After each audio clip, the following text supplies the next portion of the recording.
رب نے اپنے حبیب کی ہر ادا کو باقی رکھنا ہے، زندہ رکھنا ہے، کتابوں میں بھی، سینے میں بھی، زندگیوں میں بھی۔ میرے نبی کا نسب مجھے بڑا یاد ہے، بلکہ میں نے یہ سنانا کیوں شروع کیا؟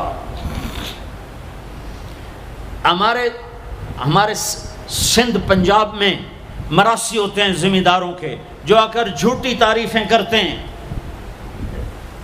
جھوٹی تعریف، ادھر سائیں سائیں کرتے ہیں، ادھر سردار صاحب، ادھر سائیں صاحب، اور ساری جھوٹی تعریفیں کر کے پھر وہ پیسے لے کے جاتے ہیں اور اپنا گندم لے کے جاتے ہیں۔ ابھی گندم ہوئی تو مزدوروں کو گندم ملی نہیں تھے کہ مراسی پہلے آ گیا، جی ساڑھا حصہ پہلے، اور کوئی کام نہیں سوائے جھوٹی تعریفیں۔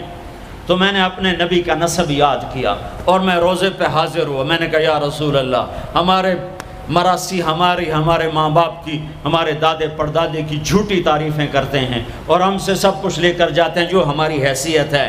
آپ سچے، آپ کی نسل سچی، آپ کی جد سچی، آپ کا شجرہ سب سے اعلیٰ، آپ کی ذات اللہ کے بعد سب سے اعلیٰ، آپ کے اور ہمارے درمیان آخرت کا پردہ ہے، ورنہ اللہ نے آپ کو زندگی دی ہے۔ میں آپ کو آج آپ کا نسب سناتا ہوں، آپ کا میراثی بن کر اور آپ کے گھر کا سائل بن کے، میں آج آپ کا نٹ بن کے۔ ہمارے ہاں چند الفاظ استعمال ہوتے ہیں، ڈوم، میراثی، بھنڈ، نٹ، پیرنا، میر عالم، جھتا، یہ 7 لفظ استعمال ہوتے ہیں میراثیوں کے لیے۔ میں سارے لفظ اکٹھے کرے، آپ کا جھتا، آپ کا ڈوم، آپ کا میراثی، آپ کا نٹ، آپ کا میر عالم،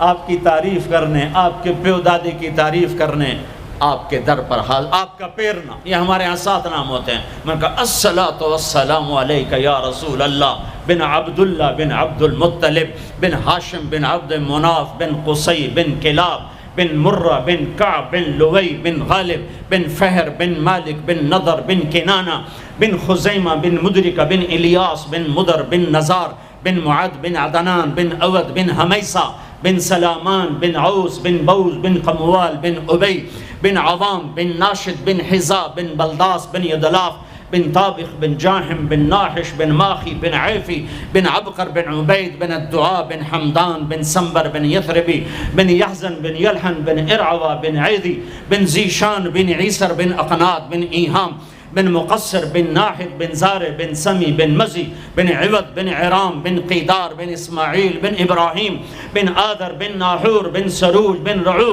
بن فائش بن عابر بن ارفقشاد بن سام بن نوح بن لامک بن متوشال بن ادریس بن یرد بن ملحلئیل بن قینان بن آنوش بن شیس بن آدم علیہ السلام۔ اگر بنی ہاشم دی خیر، یوں تو کر نہیں سکا کہ شرطے کھڑے ہوتے ہیں، تو میں نے دل ہی دل میں کہا بنی ہاشم دے دیر سلامت، حسن حسین دے دیر سلامت، علی جعفر دے دیر سلامت، قاسم عبداللہ دے دیر سلامت۔ میں نے پورا مراسی، اور میں اتنا رویا کہ میرا رواں آنکھ بن گیا اور آنسو۔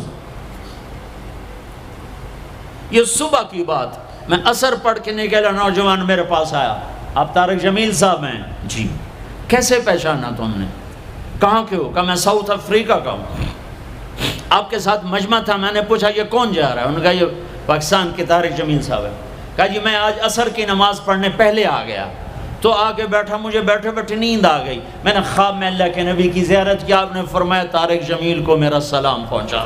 میں نے کہا میرا سلام پہنچے گا، اسی میراثی پکے ہو گئے۔ مجھے ان تقریروں پر تو کوئی امید نہیں ہے کہ میری بخشش ہوگی، چونکہ یہ مجموع کے سامنے بیٹھنا، اس کے بعد کوئی یہ دعویٰ نہیں کر سکتا کہ میں اللہ کے لیے بات کر رہا ہوں۔ اللہ کی قسم، میں آپ کے بارے میں قسم کھاتا ہوں کہ آپ سب اللہ کی رضا کے لیے آئے بیٹھے ہو، لیکن جو یہ یہاں بیٹھا ہوا ہے یہ قسم نہیں کھا سکتا کہ میں اللہ کے لیے کہہ رہا، مجھے نہیں پتا میں کس کے لیے کہہ رہا ہوں، میں منہ سے کہتا ہوں میں اللہ کے لیے کہہ رہا ہوں، لیکن یہ موت پہ پتہ چلے گا کہ اس کا مقصد واہ کی طلب تھی یا اللہ اس کے رسول کی طلب تھی۔ لیکن آپ پر مجھے 100% یقین ہے کہ آپ سب اللہ کے لیے آئے بیٹھے ہو، تو آپ کی طفیل شاید اللہ میری ریا کو بھی اخلاص میں تبدیل کر دے۔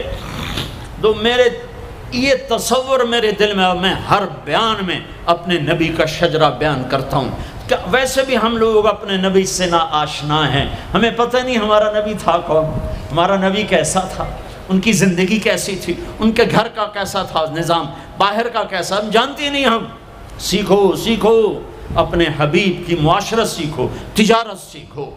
آپ طاقت میں آئے تو آپ نے کیا کیا، آپ تاجر بن کے آئے تو آپ نے کیا کیا، آپ خامن بنے تو آپ نے کیا کیا، آپ باپ بنے تو آپ نے کیا کیا، آپ جنگ میں آئے تو آپ نے کیا کیا، آپ نے ہتھیار اٹھائے تو آپ نے کیا کیا، آپ نے صلح کی تو آپ نے کیا کیا، آپ مسلح پر آئے تو آپ نے کیا کیا، آپ کی رات آئی تو آپ نے کیا کیا۔ سیکھو۔ یہی تبلیغ کا پیغام ہے کہ تبلیغ میں نکل کر اللہ اس کے رسول کی مبارک اور پیاری زندگی مرنے سے پہلے سیکھو۔ لیکن آج کی رات میں ایک ہاں میرے ساتھ کرو، آج توبہ کرو۔ کرتے ہو۔ شیطان تو کوئی نہیں ہے، بند ہے، قید ہے، اور یہ عقیل کا گھر فرشتوں سے ایسا بھرا ہوا ہے کہ پہلے آسمان تک فرشتوں کی قطاریں کھڑی ہوئی ہیں، اور جنت کے دروازے کھلے ہیں، جنت کی حوریں دروازوں پر ہیں، میرے رب کا عرش پہلے آسمان پر ہے، اور اعلان ہو رہا ہے کوئی توبہ کرنے والا ہے تو آ جاؤ، گناہوں سے نہ ڈرو، صرف ایک دفعہ کہہ دو یا اللہ معاف کر تو سارے معاف کروں گا۔ کرتے ہو توبہ؟ کرتے ہو؟ کہو یا اللہ میری توبہ، پھر کہو یا اللہ میری توبہ، پھر کہو یا اللہ میری توبہ۔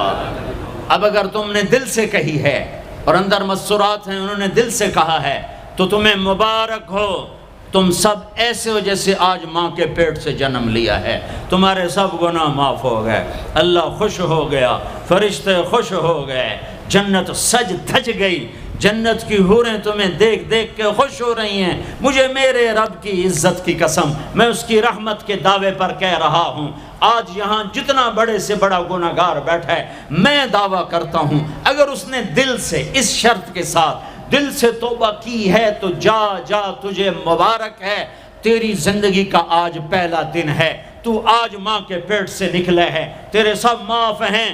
ہاں فرض چھوڑے تھے، پتہ کرو علماء سے کیسے کروں، گناہ معاف ہو گیا، حق مارے تھے، گناہ معاف ہو گیا، پتہ کرو علماء سے ادا کیسے کروں۔ اگر یہ توبہ پکی ہو گئی تو مبارک ہو۔ اگر ہمارے ملک کا 50% مسلمان توبہ کر جائے تو سارے دیش کی تقدیر بدل جائے گی۔ تو پکی توبہ کرتے ہو۔ اور ایک اور خوشخبری، اگر یہ توبہ ٹوٹ بھی جائے تو ڈرنے کی بات نہیں ہے، ڈرنے کی بات نہیں ہے، دوبارہ کر لینا، دوبارہ کر لینا، دوبارہ کر لینا۔ پورا رمضان پڑا ہے، پوری زندگی پڑی ہے،